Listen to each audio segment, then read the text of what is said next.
At age 27, I had a massive heart attack. 10, 15 years later, I had a colon cancer. First, I thought I'm gonna die. Fear kills. Now, after all these years, I find out the power of higher power, and you can heal yourself, and you can be a better person by thinking positive. What's up, everybody? Esoteric Eddie here. Namaste. Today I have a great guest, very awesome man. His name is Nader, and he operates a facility here in San Diego that centers around healing people with the power of sound. Welcome to Ohmazing Art of Healing.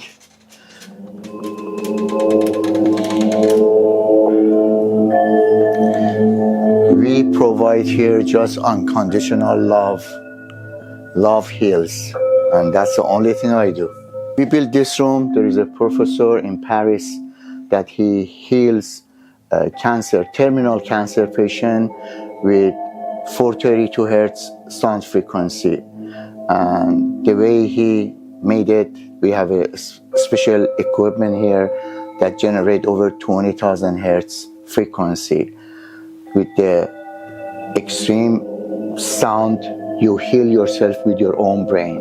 So after 10 minutes that you lay down there, you start to floating and you feel warmness in part of your body, and that means the sound is affecting your body. Recently, we add this vibroacoustic table that with the vibration and sound, we are going to prove that vibration and sound reduce cancer cell, helping people with all different kind of mental health. So this is the medication and healing of the future, even though it started thousands of years ago. This is just for knowledge management. I went through cancer and I wanted to inform other cancer patients. After we do treatment in that room, we come here to Happy Room. We build it for different kind of musical instrument, especially kids with autism. They come here and they play different kind of musical instrument, and we always get extra, and they get very jolly and happy. I do some of my bioenergy healing transformation in this room. This room just shows everything is about love. Love heals, and whatever we do, we give unconditional love to all of our clients, all the patients that come here, and we trying to have this center helping the healers that they don't have a place to go and practice their knowledge and the magical power they have. So we have a center that we call it Healing the Healers. So they get together here once a month. We do gathering, and we brought our singing bowl and gong, and we do group healing and full moon, men's group, women's group, and different kind. Here is a workshop and conference room to show and teach. And this room is for acupuncturists and massage therapists that we have, and we just got lucky to have this doctor is a chiropractor that he joined us yesterday. So we have a few professional doctors and physicians and artists that are helping us. So we are going to prove sound and vibration and heal, and kindness and love heals.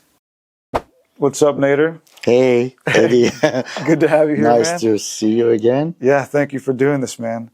So we're going to get deep into your story, your journey. Before we do, just real quick, just for fun, I want to tell the people, how we met and how this came to be. This year particularly, I've been having a very strange year. Seems like my path has been rapidly unfolding towards my higher self this particular year. And I'm going through a Saturn return, which means I'm going through the ages 28 to 32, 33. And I don't really know much about that, but all my astrology friends tell me that it's a big deal. I'm going through a transitory phase. My life is changing. And so it's no coincidence that I met you and landed here. And so when we met, I was replacing your water heater because I'm a plumber. And so I had no idea you were going to be this fascinating. And what was interesting about it was I replaced your water heater on a Sunday. And that entire weekend and a few days before then, I had already been doing a lot of spiritual things. I've been going to certain ceremonies and all kinds of stuff. So it was already a spiritually packed weekend. And you were in San Diego too that weekend. Yeah. So it was like I did all this spiritual ceremony stuff, and then I met you on Sunday, the last day, and then come to find you do all this spiritual healing stuff. So it was like the path was just kept unfolding. And so you were really nice. You hooked me up with some cool beads from Tibet and some other jewelry to give to the women in my life, which I have. They really loved it, by the way. Oh, thank you. And you told me about some other cool stuff. And your wife, if I may say, was the Palomar College prom queen of '79. Yeah. And she was nice enough to hook me up with a little bit of that good old cannabis. Thank you for that too. So that was interesting. So I replaced the water heater. We met. We spoke about your facility and everything, and then we arranged this. And so now it's the beginning of something even bigger. So that's how we met. So before we get deep into your story and everything, just tell the people a little bit about who you are and what it is that you do. Okay, I was foreign student here long time ago when I went to Palomar College. My uncle was living at Poway, so that was the closest place to go to junior college and get accepted. And I started, and I was so into it that I started to looking into become a president of international students. So I start from beginning to be involved with all different kind of kids from different kind of the world, and I start to feel the problem they go through as far as the family, as far as immigration law, as far as classes that they have to go through, and I start to do something for them from beginning. The first few months that I start to work here. How old were you then? Here. I was in like 20s. In your early 20s? Yeah, early 20s. So you started working for your uncle in your early 20s, and that's what led you down the path. Was, because I had the little power from my childhood that I could see stuff is happening in future. My grandmother passed, and I was in high school, and she came to my dream and explained it exactly the way she passed, and nobody saw her. When I got home, everybody was crying. So I asked my neighbor that what happened, and she said, yeah, your grandma passed. And the next day I said, how did she pass? Was it this way? And her eyes got open and said, how do you know? I said, she was explaining it to me last night. And she said, yeah. But it was. And, that was the time I start to see she's with me and be one of my, angel going to be with me all my life. Wow, that's amazing. So that was one of the first times in your life where you realized you had like a spiritual gift? Yeah, yes. So prior to that, where were you born? Where did you grow up in your first like developmental years? Well, I born in Tehran, Iran. Okay. And that was in the good time that everybody had great contact with US and everything was good. So I was proud to call my name. But after revolution starts, so this people, they thought, all these people, olive color coming from Middle East are all, Arabs, or they're all terrorists and, all this stuff. And it was kind of nerve-breaking. And that was one of the reasons I started to get into, getting lots of stress. Because while I was going to school, I started to work. And, but first 2 years, college was very easy for me. So I could handle the club that I had for foreign student. And I got past everything with 4.0 without studying that much. So, and I thought, oh, this is so great, I can, study. And I got 1C on history, US history, and because I was connected to the whole staff president of the school, all the deans. They said, don't worry, we're going to let you have your 4.0. So they changed my C to credit, no credit. So Wow. they wanted to, foreign student advisor wanted to ask to get from MIT a scholarship for me. But they find out that foreign student, they can't get to anywhere. So the only school they gave me a scholarship for 1 month, 1 semester was San Diego State. Wow. So I ended up to be San Diego State, and that was the great start. I was working, going to school, got my engineering degree in aerospace industry, and I started to work in aerospace industry. So that was the beginning of my challenge. Yeah. Yeah. Okay. And so you lived in Tehran, Iran. Yeah. And then how old were you when you left? I was in early 20s. Your early 20s when you left. Okay. So when you said you were working with your uncle, that's when you came here, right? Yes. Poway, San Diego. Was there anybody in your early life that kind of instilled this spirituality in you? No, it was just me. I thought always I have to do my best. My dad was military officer, and I was always in fear from him to, if I do anything wrong, that I will be punished, not physically, but just mentally. And I was worried for my mom because this color was black. If my dad said this is black, I had to look at it black. It was no other way. So that was the stress level that my childhood I start. Wow. But I tried, maybe because of fear, to be always the best. So always, 4.0 student, because I had to prove. And he said, hey, your only job you have to study. So big deal. You got 100, so what? You have to get 100. You don't have any. So, but all my friends, they had long hair in Beatles times, but I was the only one like a military guy with short hair always. Wow. So that was the beginning that I felt that, I go under stress, even though I do all the good things. So, And looking back, are you appreciative of the way your dad raised you, or do you think he could have done a better job? How do you feel about that style of that style was, made me to be totally 100% opposite. I have 2 daughters. They both graduated, one from UCSD and one USD. Never, ever got discipline. And I just gave them love. And I mean, full love. Still my kids are grown up. Still they come sit on my lap. I'm still, Papa, and they are my little babies. And I start to just give love, love, love. Even though right now I have a grandson that is 5 years old. I try that nobody say anything to him, because I know love is the best weapon that for the rest of your life, you can, teach to other and have that deep, powerful feeling that to get in better place in life. Wow. Yeah, that's amazing.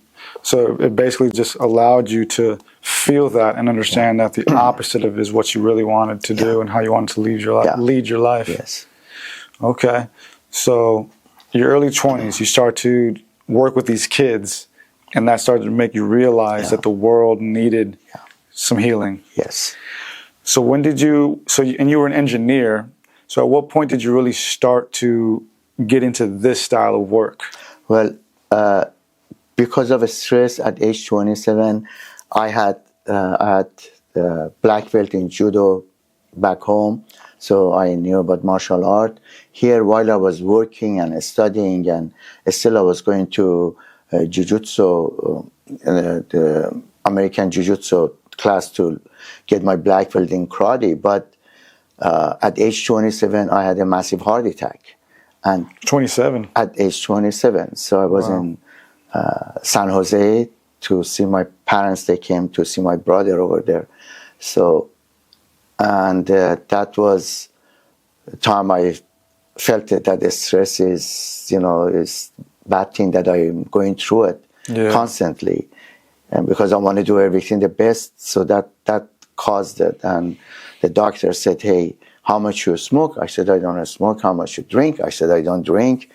And he said, so what do you do? I said, I'm working on my master's degree. I have a wife. I have kids. And he said, hey, stupid, start to have a glass of wine every night. So take it easy. He's like, maybe you I should said, smoke yeah, or drink. you start to smoke. So that was, part of it. And then 10, 15 years later, I had a colon cancer. And I was lucky. And it was a big mass, kind of like terminal, but I'm still here after like almost 20 years. So I beat that one. And at the same time, my mother got breast cancer, same month. We both beat it. We were very fortunate to be cancer survivor. Yeah. But for me, I studied and I knew alternative as far as sound and Yeah, we'll get to that in a airborne. second. I want to go back to the heart attack at 27. Yeah. So you grew up in a harsh family, and obviously you had to go through the stripes of leaving your country, coming here, and dealing with that. So you had a lot of stress. And so what actually happened the day that you had the heart attack? And I don't want to walk you back through your trauma or make you relive that in any way. So you don't have to speak about it if you don't. But if you could, what actually happened? What actually led to the heart attack, and how did you heal afterwards? Well, first I thought I'm going to die. So I stopped all the activity. I thought, because fear kills. I thought anybody have heart attack, they may get another one, dropped it. And I was worried that what's going to happen to my kid and what's going to happen to my wife and, all the things I did. So I tried to learn how to deal with the stress by meditation that time and try to, because I wasn't into any drug or alcohol. So just try to think about the higher power and the energy. That was the time I started to get into, even though after 10 years I got cancer, still because the stress of work in the aerospace industry, it was tremendous. Yeah. And so I was working to get my master's degree. I thought by having a master's degree and be, top engineer at Goodrich Aerospace, they're going to open the door, say, hey, this is the director's office coming.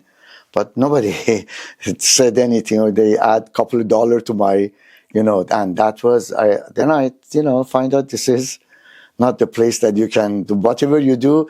Still you are foreigner, even though we are U.S. citizen, but yeah. So you faced a little bit of prejudice throughout your life? Always here, yeah.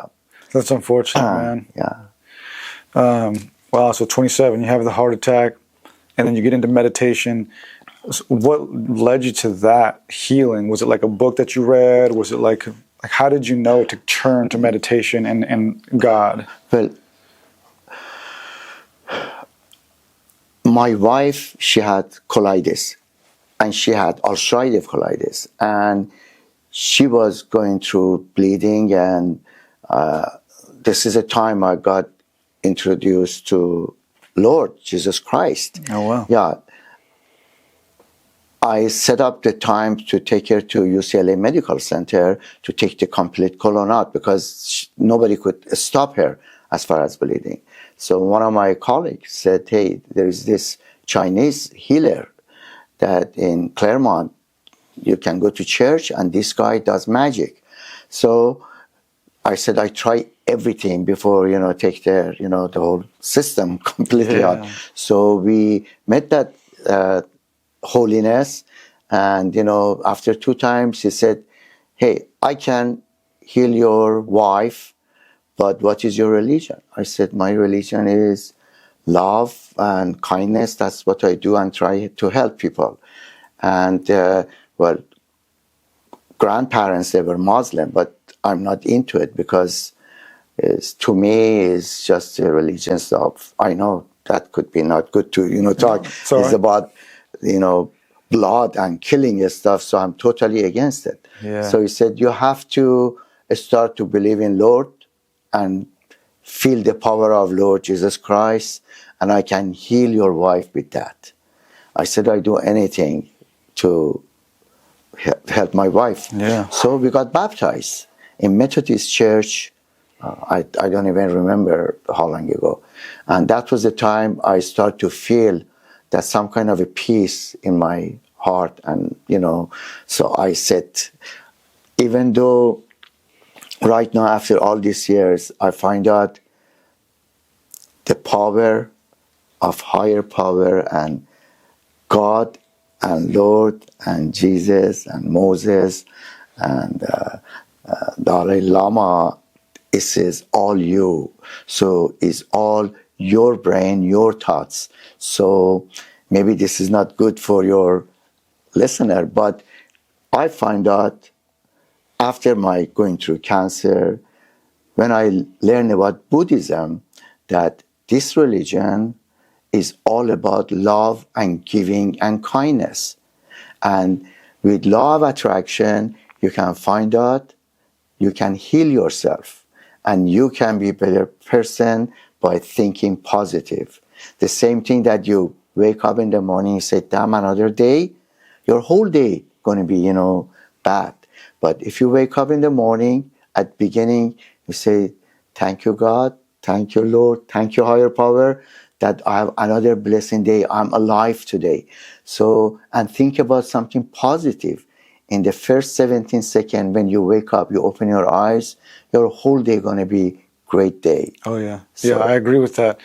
That's something that I try to incorporate for myself. I feel one of the things I'm most afraid of, I don't know if afraid is the right word, but whatever. One of the most things that I'm most afraid of is not living in the present moment and being appreciative of what's around me. Like, because we don't get time back, and like, there's been a lot of moments in my life where there's awesome things happening around me, but I was like inebriated or stuck in some like depression or something. And so that time just passed me by. So to be thankful, to live in a thankful state is like being fully present. There is no future. Future never come because every second we are in the future, because every second history past and never come back. So the past is history. We have to learn about it. It's just history. The future is mystery, is never come. So we call it now present time. Yeah. So that's the only time we have to live for. Yeah. And every minute we have to appreciate that we can breathe. When you have, asthma, when you have, health problem, you see you can breathe. You have to get inhaler. So, but when you breathe, you have to appreciate the time that you couldn't breathe. So you have to appreciate. I take a shower because a few months ago I had shoulder pain or, I had arthritis. I say, thank you, God. I'm just, capable today that I can take a shower without any pain. So that appreciation going to help you to enjoy the present moment. Oh, yeah. There's nothing better than the now. Yeah. And, when I used to work for people, I would get in trouble for being late sometimes. And I'd whenever I'm late, my boss would be like, what are you doing? You're 5 minutes late. And I'm like, no, I'm here now. Yeah. I'm a Buddhist, sir. Nothing better than the now. Absolutely right. No, but yeah, there's nothing better than the now, man, for real. And the past is just the future that already happened. Yes, absolutely. The Amen. future that already happened. Yeah. But okay, so you found Jesus Christ, you found Lord, and so that's what led you down this path, which is cool. I grew up in a Christian home, so I'm like default Christian. Jesus has been the only power that I pray to, the only name or energy that I've ever prayed to. I don't feel comfortable praying to anything else. It's probably just my default upbringing, but it resonates with me. And lately, actually, just for fun, I've been calling him Joshua Christ. That's like the more literal translation of Yeshua. Yeah. So I just call him Joshua, the man Joshua. But real quick before we go further, just because I'm interested and I'm curious. So you've never drank or smoked anything? No. Ever? No. That's amazing. And that's really awesome. It's very rare to find somebody like that. So what made you that kind of person where you were able to just not be interested in smoking and drinking? I listen to my inner guts, that people, they say, my 7 or 8 chakra or light or the higher energy, that if I do anything that lose the power of present, I lose some of the power that I learned through all these years. I do bioenergy healing transformation. If I do anything, I'm going to lose that. This is just a fear I have. I do anything. And one professor, long time ago, when my grandma passed, he told me that try to be good, honest, do good stuff. Don't lie, don't say, don't do anything bad. That way, your grandmother's soul going to be always, the spirit going to be always with you. And that was like, always was in me to just always try to do your best. And God bless my mother's soul. She was upset with me because of love. And she was telling me, why do you do so much? Some people, they said there is something behind it. Some people, they take it wrong way. If you do it to the, the mothers that are single mom, they think you're after something. When you do it for the neighbor, they need something, you go buy a refrigerator. This is crazy, the things you do. Stop all this. Extra love is painful. She said, what you do to me sometimes, is too much. Try to be moderate, but that I am totally different, So she was even telling me that too much of everything is not good. You have to be moderate. Yeah. See, yeah, and I know this about you because we spoke outside of this, that you're the type of person to give a lot to people. I mean, your entire organization is nonprofit, so It's a blessing yourself by blessing others. Yeah, so that's a philosophy you live, and you've been betrayed by that. And a lot. A lot. Do you want to talk a little bit about that? Some of the betrayals you've had? No. Okay. It's past, and I forgive, and and I don't even think there is a karma, because I don't want anything happen to any people. And in my point of view, the people, they like steal something. If they didn't need it, they didn't have to do it. So they need that thing. Even though I talk to a few people that you need something, tell me. Even though it's the most expensive things, we're going to work it out. You can borrow it instead of stealing it to use. So I believe in that. So I don't want any harm to go to anybody did anything bad. So, well, that's honorable of you. Not many people think like that, and I feel the same way though too. I've been robbed when I was like living in my car before, But I always just say to myself, well, they must have needed it more than I did, Like I remember this one time I was living up north and I was struggling for money at the time, and I just bought a whole brand new set of tools, and it was my mistake, I guess. I left them in my car and I left the window down just enough for them to get in there, and they stole about $500 worth of tools I had just bought. And you need it. Those are my tools. Yeah. But they were kind enough, I guess. I don't know. They left a rose on my windshield. So I was like, wow. Thanks, I guess. And I look over and my neighbor's car has a rose on it too. And I was like, well, I guess they got him too. Yeah. And so it made me spiteful. The guy was lover, Yeah. I mean, I guess they needed it, but it did make me a little spiteful because I didn't know who did it. That's always a frustrating thing. Is like, you don't know who did it. It could have been anybody. And so like for about a couple months, whenever I would be driving and I would see like homeless people or transients asking for money, I'd be like, it's probably you. I don't know. I don't know if I want to give you any money. Like, I don't know who it is.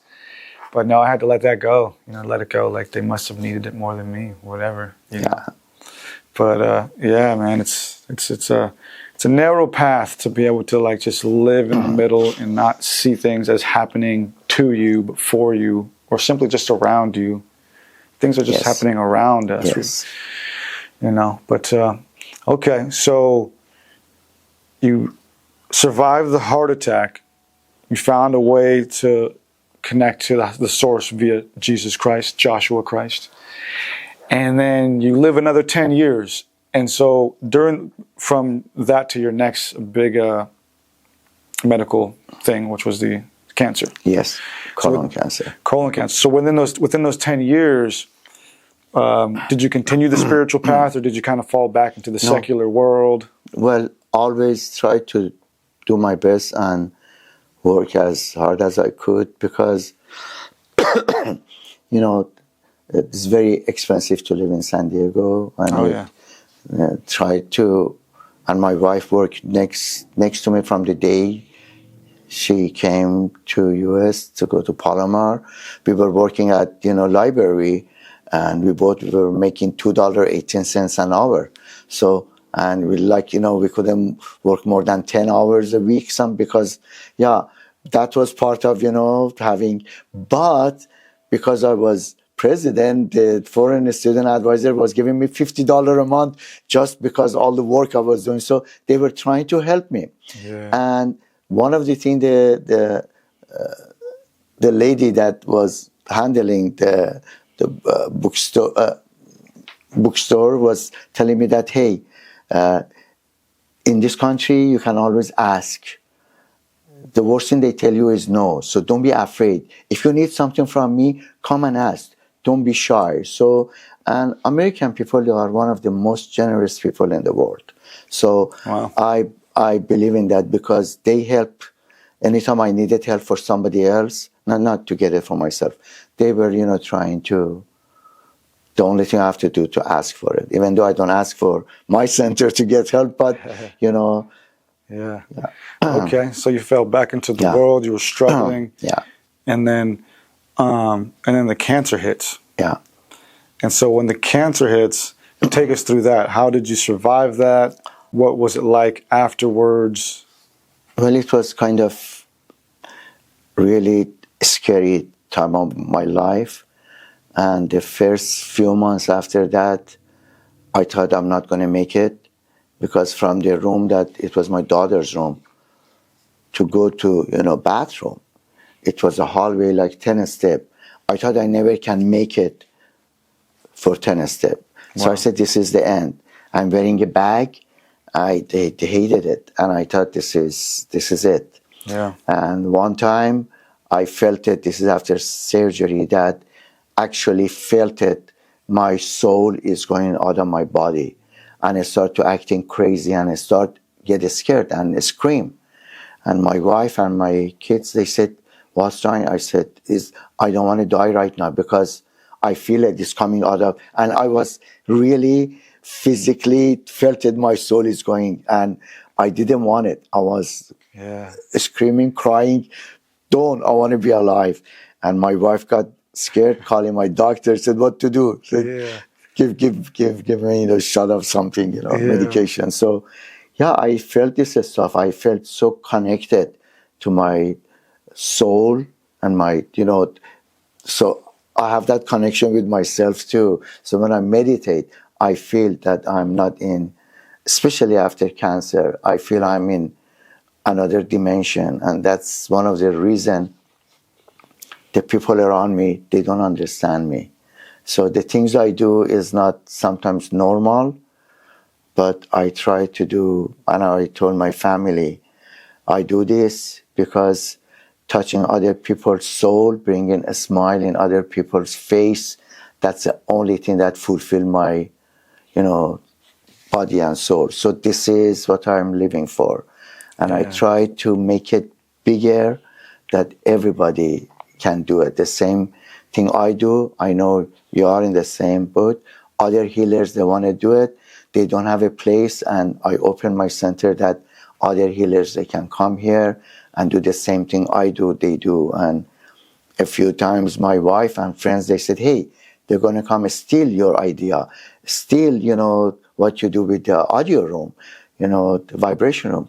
I said, I love that the people steal it.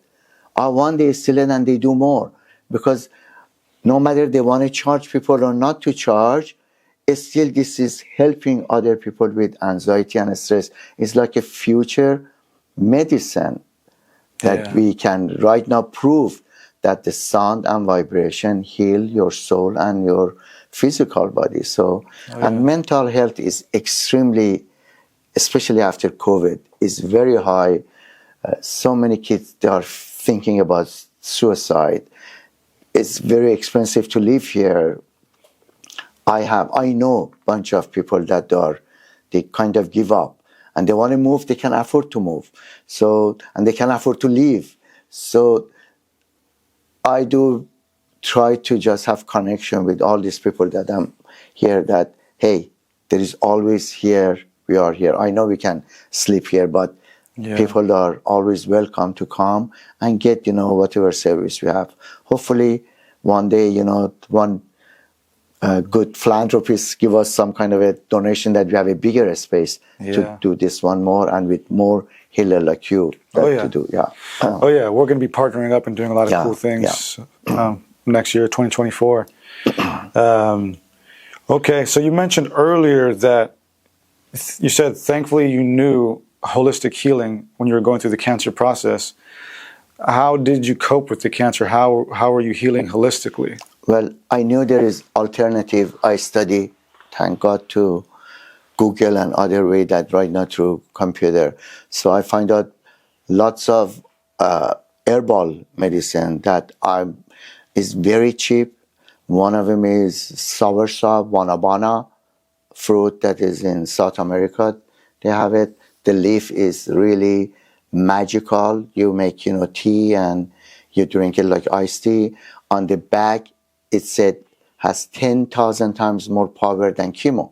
Wow. But they don't allow people, they know about all this alternative. So I did all this and I started to do, because the nightmare of cancer, when you go through it, doctors, they never talk about things that is available.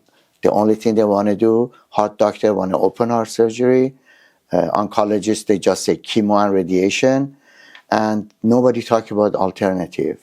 And that was one of the things I tried to study and heal myself, and not try to heal other people that are in need. Knowledge management. Why do you think that the medical industry doesn't want us to know about this stuff? Multi-trillions of dollars every year. Money. And anybody come up with way to heal cancer, get rid of cancer, they get vanish. So, and our plan is with the doctor that is with me to do a study and do research, but we publish every month whatever we accomplish. So we are going to measure the people before of getting through sound and the vibration, and after. So we are going to prove that how it does. Okay. So you're gonna set them up with some EEGs or something, or whatever? This doctor has so many equipment, and we have to buy a bunch of other stuff to be ready. So there is a group of scientists and doctors. We are going to do it. That's cool. Hopefully everything goes good, because we are going. This center going to be scientifically that we're going to prove. Scientifically backed up. Not that we need it, but we need it, in today's world. Nothing's cool unless the scientists say it's been approved or whatever, But no, that's fascinating. It would be cool, also really awesome to have that data too, to actually see the physical effects, the physiological effects that these things are doing to people, so they can see it and believe it. Because some people need that data. Like, wow, I was this stressed out according to this chart, and now I'm not stressed out according to this chart or whatever. Yeah, a week ago, when you came here a few days ago and you want to do this interview, I said no. I said, why not? I said, you have to try what we have, because there is no way that you can explain the energy, that room with 432 hertz sound. Almost, I can say, I can prove it with the sound that is over 20,000 hertz frequency that you feel in the room. And the low vibration from the vibroacoustic table that we built, nobody has it. We built it here. So that it does really magic. You start to, I say it, they say, yeah, sure. But I said, you see it, you try it, then you can talk about it yourself. I don't need to say anything. Oh, yeah, you got to try it. You got to try it, people. This is the real thing. I was here last week or whatever, and I thought we were going to do the interview. And you're like, no interview. I was like, what? So I just laid on the table for half an hour. I don't know. It felt like endless, timeless. After 7-8 minutes, you start to tingle in your body, and you feel that your spirit, your soul is start to floating. This is like I can explain it. Yeah, I can it's explain amazing. how it is, but it does. There's a special magical energy in that room. Oh yeah, I felt my Yeah. entire body was tingling, and for whatever reason, my brain area needed a lot of healing because I felt a lot of stuff going on in there. It felt really nice, and then there was a moment where I like almost astral projected. Like I felt my spirit like just lightly above my body, but I think I was so exhausted, I was just kind of enjoying it more than anything. But yeah, and thank you for that. Yeah. Last night, this doctor, chiropractor doctor that joined us, he asking me, I said, you have to try it. And he went and he was kind of not sure. And I right now I have around almost 50 people that as soon as they come, because we need some data right now. Yeah. Because of the, team we are putting. Before people are coming and going, I never ask the last name or what you do. They come to get, services here. They go, they pay, they don't pay. It's always open to everybody. So he said it, and I will show it to you after this. He said it after like 5 minutes, my third eye, for the first time I could see.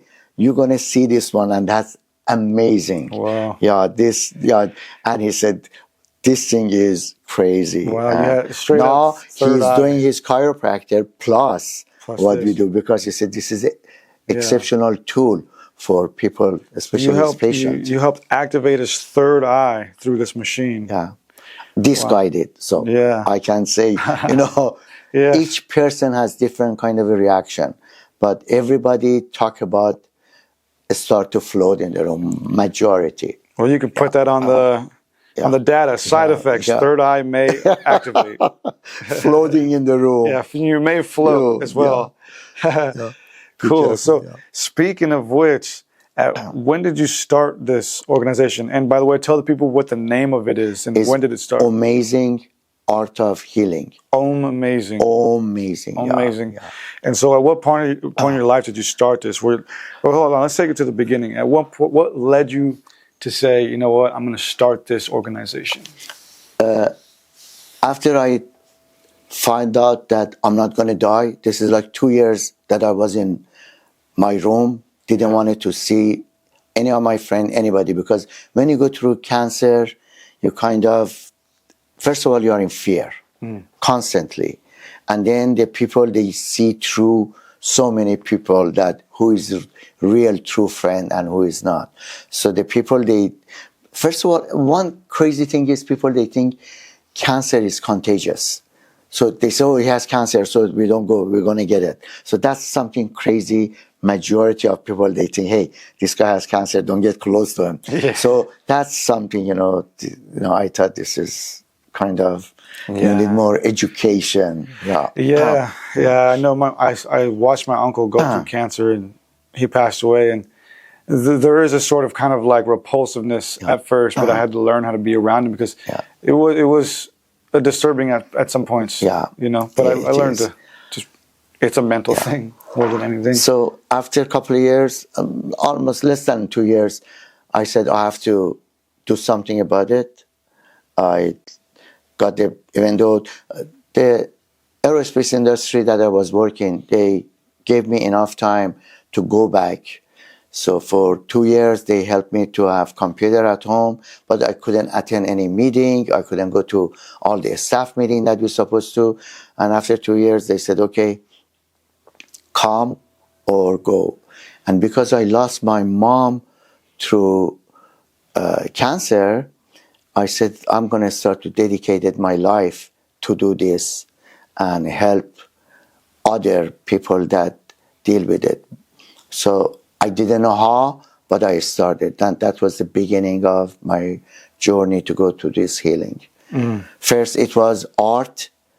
I opened a business with, Yeah, you're an artist. Right. Well, I used to be, but right now it's just color therapy. It's just putting paint together. I used to, when I was going to college and high school, doing very detailed, painting. But after cancer, kind of I lost it, or I don't have enough patience for detail. So I just mix color together. So it's abstract, but they're pretty painting. Oh, it's amazing. So, you have a lot of stuff here that's pretty awesome, So I started with that, and I was getting 1/3 of my salary, and I started helping homelesses and the people I know that are in need. For example, in this neighborhood, it was like 4 or 5 guys that walking with, shopping cart, and I start to feed them and talk to them, and most of them they are very educated but lost, and majority of them they have mental health issues. So that was beginning of my journey. Helping them out. Yeah. What were you doing to help them out? Well, just share whatever I have. Buying them food, buying them cigarette, Oh wow. and this is before it get legal. Buying, the pot. I mean, Oh, okay. yeah, to Their the one that medicine. the medicine that they needed because of the pain they were. Some of them they were, veterans that they were in pain. So Yeah. that was the start of it. It's noble. Then I got into. Then I got lucky to get this space, and I started to do, study and get involved with other, healers, and I start to providing, buying all different kind of herbal stuff and give it away. And of course, I always say, Google it before you take it. But then instead of paying $800 for this medication, this is $14. It's good for 3 months that you use. So I give it to you for right now, the first 3 months free. But from now, you can just Google, study. I don't, if there is any side effect, I'm not a doctor to tell you, but I'm trying to help you. It helped me help a bunch of other cancer survivors. So this is the way I start. I had this lady in 2016 that had brain cancer, and she was going to Kaiser hospital getting injection, and she was starting to come here for this time. No, I'm just sorry. I'm just checking the camera. We're Okay. good. She coming here once a week. I had to go to downtown, pick her up, bring her here. She said, what you do is, you can have a non-profit organization. I said, I don't have time. This is all on me and a few people volunteer here. And I can afford to go, doing that. She said, let's start doing it. I do non-profit. So we apply for it. And even though it's very hard to get 501c-3, Yeah. they granted. And I was just came from nowhere. So in 2016, we got, the non-profit got approved. We have the license number so the people they buying art from me, they can use it for tax write-off. So they are helping the center and they have piece of art for their house. And that was the beginning on 2016. Wow. Okay. 2016. What's that? Close to 10 years, right? Yeah. Like 7 or 8, something like that. As far as the nonprofit. Yeah. But prior to that, it was just healing. We're doing other stuff. So you get the nonprofit, and you already had the name then, Ohmazing. Yes. Yeah. And then you get this facility. Yeah. And so then at what point do you start building the sound machine? One of my neighbor has farmer's market. He called me and he always make a joke at me that, what I do is kind of crazy. He said, I have this customer that his brother has pancreatic cancer, and they gave him 4 months. Can you do abracadabra for him? I said, I don't do any abracadabra. Yeah. We just build up immune system, reduce stress. With that, we can take care of 75% of health, mental health, and physical problem that we have. And I can touch terminal patient. So they study and they find this professor in Paris that with 432 hertz sound therapy that he does magic. And with 20,000 hertz frequency, the one I built here.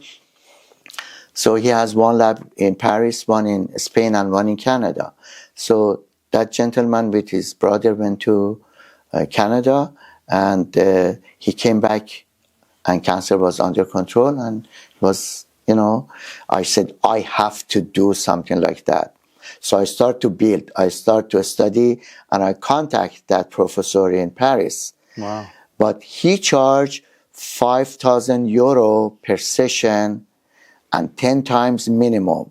So he get 50,000 euro to heal somebody through their own brain. He doesn't touch anything, it's just sound. Yeah. But he has his own capsule that he makes high level of magnesium that the patient they take. They don't supposed to take any kind of medication 24 hours before going through this. And I start to do it. And he said, they're going to shut you down because I'm not allowed to come to US. This is all for underground from Facebook that they send sound that other people they use, the people they need. Yeah. I said, well, I don't charge anything. This is for underprivileged. So anybody want to shut me down? Okay, I'm going to open another one in my house. So this is going to be free to public. So I start to make it, and it was kind of magical. This is before I have vibroacoustics. So many people, they came in last, I don't know, 10 years, 9 years. And that sound therapy was awesome. Yeah. Now with the combination with vibration is totally magical. It's 100 times more than before. Yeah. Yeah, so 7 or 8 years. What kind of like success stories have you seen so far? I'm sure you've seen hundreds, maybe thousands of people now. A lot, but I never was thinking to prove to anybody that what I do. Never, even though I was engineer, never add any kind of statistic or data. People, they come, the friend of other friend that they used to come here, they bring people. Openly, they come and, use it. If they want to pay a few $100 or $100 or $1,000 or $1 or nothing, they put it in the box for, the help in the center. If they don't, they don't. But recently, from a few months ago, 5-6 months ago, that this doctor is connected. He's the vice president of my research. He said we have to collect data to prove. So in last few months, I have almost 50 people that, just like you, as soon as they finish, they just tell me exactly what happened to them. So based on every person's word, we're going to continue to do more and maybe do more stuff. Yeah, anecdotal and then some actual statistics or data. That's amazing. Yeah, so tell us maybe 1 or 2 stories of any patients that might stick out that have had some really awesome success. The first one that I started to do recording was this lady that I had this 3-4 months ago. This lady is a shaman from, Costa Rica, that they came here and they were doing for Latinos family and all in Spanish. And one of the lady, and it was open on Sunday to free to doing this, to helping, people that they can speak English. There are single mom, they are in San Diego, there is so many of them.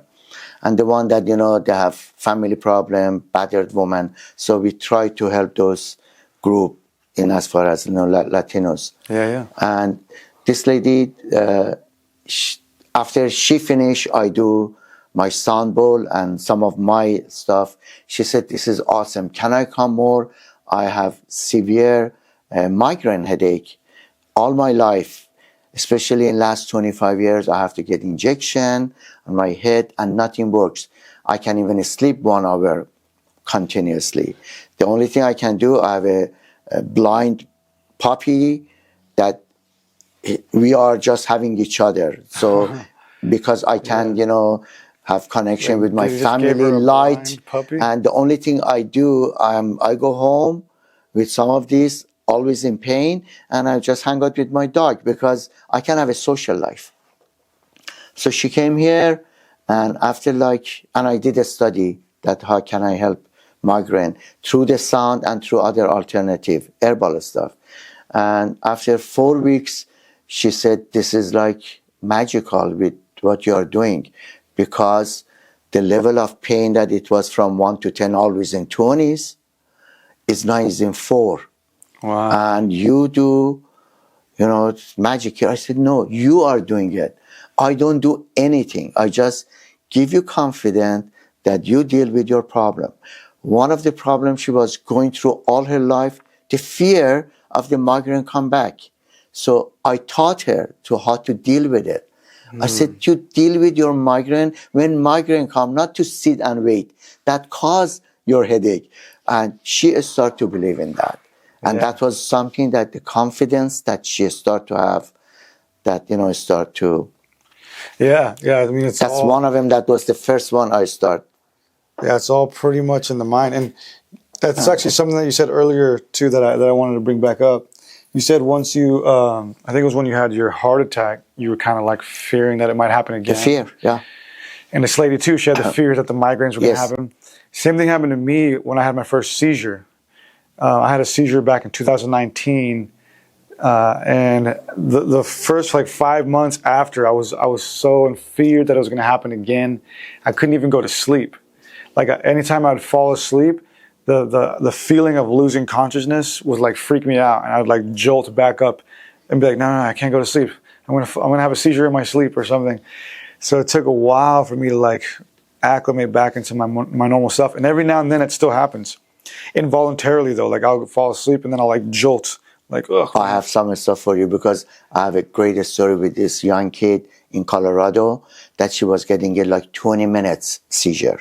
20 minutes, and she was hitting her head or falling, and I was seeing, she was sending me pictures and video talking with me. So I start to find CBD for her and bunch of herbal stuff that I knew, and she started to get better and better and better. And there is a watch that is available that you can wear it, that before happened. So there is lots of stuff is always available that people, they don't know. And I'm going to tell you about all those. Yeah, I've had to learn how to overcome that. Magnesium is something that you need. Yeah. One of my friends put me onto that. I've been incorporating more of that in my life. And that's what I'm saying. This entire year, I've been putting a lot of this into practice. This has been the first year where I've been practicing a lot of the spiritual stuff for that reason, for actual physical health reasons, but also a mental ascension reasons too. And that breathing that I taught you. Exactly. That 444 is magical. Breathwork. Because right away, put your brain at ease. Yeah. The blood goes from all over your body to your brain, and you don't think about anything else beside 444 breathing.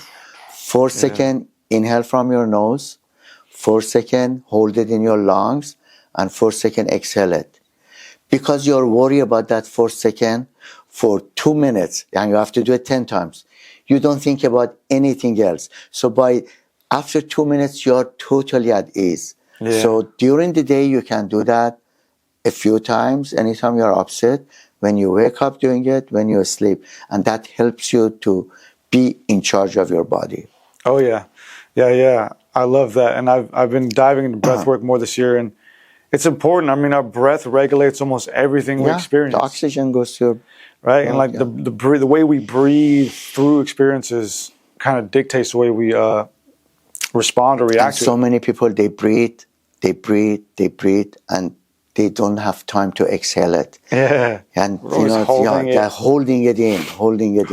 And that exhale, that's gonna relax. Yeah, it's funny. I'll be in a social setting and I'll be anxious or whatever, and then I'll realize, I'm not breathing. I'm literally just holding my breath, just breathe. Because you're anxious. Breathe it out. Yeah. The breath. Going back to the watch thing, there's a lot of interesting things. I worked with this older gentleman who also suffered from seizures, and they gave him a service dog, this little dog named Frankenstein, who could sense them. Yes. So he would whenever the dog would sense them, he'd jump up in his face or whatever. Yeah. So I thought that was wild. Yeah. Yeah, man. So the sound table, do you have a name for it? Is I call it sound and vibration chamber. Sound and vibration chamber. Yeah. What is actually happening? What would you say is actually happening when somebody's sitting there and receiving the healing? The energy of sound and vibration goes to your body. And very simple. There's no magic about it. Just vibration and sound. Sound from thousands of years ago, when they have church, they start with the bell. all those bells, all those were 432 hertz sound. And those were healing the body. But for some reason, things changed after, and they changed that to 440. Still, when you listen to music, you feel awesome. But when you listen to 432 hertz music, that Mozart, most of his music is 432 hertz. You feel that you listen to it and suddenly you feel like you're sleeping. And that's what happened. While I do that for the clients, I start to, I go through this. I'm so lucky and blessed that what I do for others, that heals me, myself all the time. Yeah. Yeah, because you're always living always, in it. Yeah, you're around it. When you give it, you get it back. Yes. That's amazing, man. I'm just going to check the time really quick, see how we're doing. I had no idea I can talk this much. I told you, man. That's what I do. Okay, so we're pretty much at the hour mark now. Let's see here. We've talked about your beginning. But we are not going to talk about the end. There is no end. There is no end. Only we for are now. Here. Yeah. Okay. So what's planned for the future now? What do you have planned for your future now in this organization? Where do you see it going? Where would you like it to go? Well, I'm right now. We put a little ad for hiring more healers, more massage therapists, more astrologer, and we are going to have hopefully once a month, fair. That right now one of the guy that came for interview, he's doing that. So we started just last night. He already put January 27th for healing fair. They come here. We are going to put maybe 10 to 15 booths for the healers, astrologers, that they come here, that they're going to help public, and we're going to put advertise. They are doing this psych fair every year 3 times in San Diego, and there is so many of them. At fair, there is 68 healers that they go there every year. And a few of them contacted me. They said, we have so many clients, but, they don't want to come like 3 times a year. So I'm trying to help those that we have a place for them to do it at least once a month. Wow. That's amazing, man. Cool. Yeah, I mean, is there anything else you'd like to say to the people? Well, I'm just here to serve as many as people I can. So, yeah.